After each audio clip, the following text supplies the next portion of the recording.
In 2004, researchers found a tracker on the Australian coast that they had previously attached to a 3-meter great white shark. Everyone was shocked by what it revealed. At some point, the shark suddenly plunged to a depth of 580 meters, as if some unknown creature dragged it down there. The shark's temperature suddenly spiked to 25.5 degrees Celsius. At such depth, it can only be so hot inside someone's belly. All this points to the same question: what monster is killing the great white sharks? Yeah, it's a murder mystery.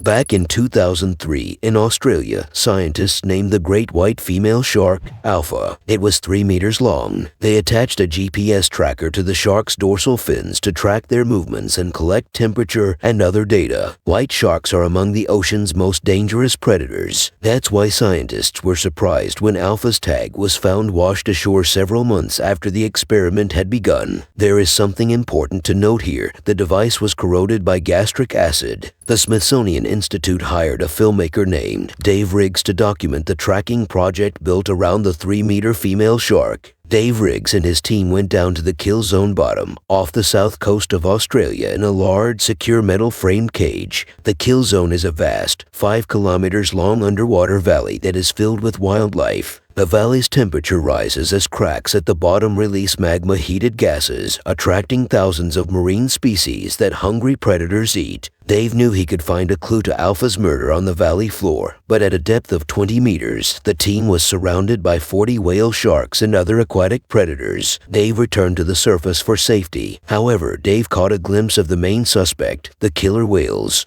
If a male killer whale attacked Alpha, it could be twice her size. The largest killer whale measured almost 10 meters and weighed over 10 tons. They have fewer teeth than white sharks, but each is twice as long, so they can easily tear apart large victims. Dave Riggs didn't forget killer whales in his list of suspects. But something doesn't add up here. Killer whales only hunt near the surface. They don't go deeper than 100 meters. The predator who killed Alpha dragged her way deeper than that. Furthermore, their body temperature is like humans at 37.8 degrees Celsius. But if it wasn't a killer whale, who could it be?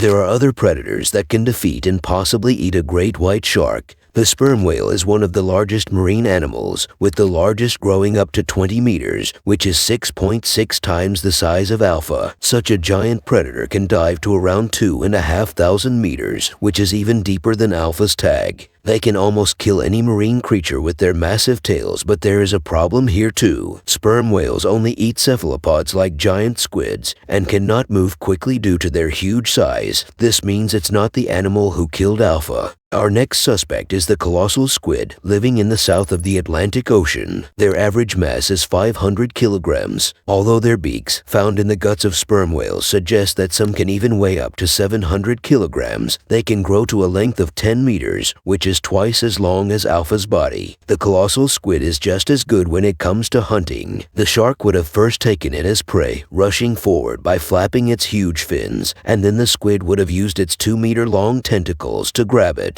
The 8 tentacles allow it to lift the prey up to the beak and eat it. Their beaks can immediately slice through the flesh, ripping it into small chunks. The colossal squid swims at a depth of 600 meters, which is exactly where the tracker recorded the shark's death. But still, researchers are not convinced because, in most cases, squid is the one which becomes the victim. However, in 2020, experts found a shark near Australia's borders with squid tentacle marks all over its body. Alpha may have been hunting a squid but eventually lost the fight. If this had happened, then the creature must have been bigger than the colossal squids we know. In ancient mythology, there was a sea monster named Kraken, which pretty much resembles the modern-day colossal squid. It's considered to be a fictional creature, but what if it's actually not? It was so massive that it could reach the top of the sailing ship's mast. It would wrap its arms around the hull to crush it, capsize the ship, and eat the crew. In 1752, Erik Ludvigsen, a Danish author, called it unquestionably the largest sea monster in the world, with a width of 1.5 miles. In 1774, English Captain Robert Jameson said under oath that he had seen a 9-meter-tall, 2.5 kilometers long creature, which is equivalent to 833 alphas. What's fascinating about the Kraken stories is that, of all the sea monsters monsters, there is strong evidence for the kraken being real. Back in July 2012, scientists managed to record a video of a colossal squid swimming deep in the Pacific Ocean at a depth of 2,000 meters. Even though it was massive and measured 26.5 meters in length, it was said to be a baby version of its potential size. For perspective, it's even longer than an average blue whale. Alpha's sudden disappearance can be another proof that the kraken actually exists. But, according to the shark's tracker, the creature that ate it was warm-blooded, and colossal squids are cold-blooded. But if it's not the kraken, then who else could it be? There's one more suspect, megalodon. Most of us know it as an extinct ancestor of the great white shark, which surfaced in the ocean about 3.6 million years ago. This is the tooth of megalodon, compared to the tooth of a present-day white shark, which is 18 centimeters long. With a bite force equal to the weight of a falling 11-ton anchor from a cruise ship, the megalodon was capable of devouring prey as large as 10 alpha sharks. This predator could even chew through whales. Due to its enormous size, megalodon swimming speed could be up to 5 meters per second, which is twice as fast as any living shark. The megalodon is thought to be the best hunter to have ever lived in the ocean. It's possible that it would have avoided extinction, as there is more than 80% of the ocean yet to be discovered. In this case, the beast would probably hunt white sharks, which are its closest relatives, but scientists ignore the possibility that a megalodon would attack its own relatives instead. If so, then megalodon could be the one who ate Alpha. But wait, there's one final suspect that could eat both the great white shark and even megalodon. This is a prehistoric monster whale named Leviathan melvillei. Its tooth is almost twice as big as that of megalodon. It lived 12 million years ago, but it was a bit smaller than the megalodon, just 17.5 meters in length. Its head was wide and short, which gave it an incredibly strong bite, and its teeth were deeply embedded in the jaw bones. What's interesting to note here is that this tooth was found in Melbourne, Australia, the same place where Alpha used to live. Since this tooth has been on the ocean floor for millions of years, it cannot serve as proof that Leviathan melvillei is still alive. But the truth is that, even with modern equipment, we are unable to explore all of the ocean's trenches and cracks in the bottom, so we cannot say anything confidently. Dave Rick's investigation team finally arrived at a very boring conclusion. They think that another great white shark probably killed Alpha. You see, cannibalism is a very common practice for sharks, and when scientists tracked other great white sharks, they noticed that they were in the same region where Alpha died. However, the temperature data recorded says something else. Inside a shark's stomach, it cannot be hotter than 21 degrees Celsius, while Alpha's temperature in her last moments spiked to 25 degrees. Experts explained it by saying that larger sharks can have a slightly higher body temperature, which sounds like a made-up scientific fact to support this conclusion. My bet is on the megalodon. What are your thoughts on this? What can possibly eat a great white shark? Share your thoughts in the comments. I will be posting a video on evidence that shows that megalodon is still alive today. If you don't want to miss that, smash that like button and subscribe, and turn the notifications on. Till then, find out why the Nephilim could be real in this video. See you in the next video. Goodbye.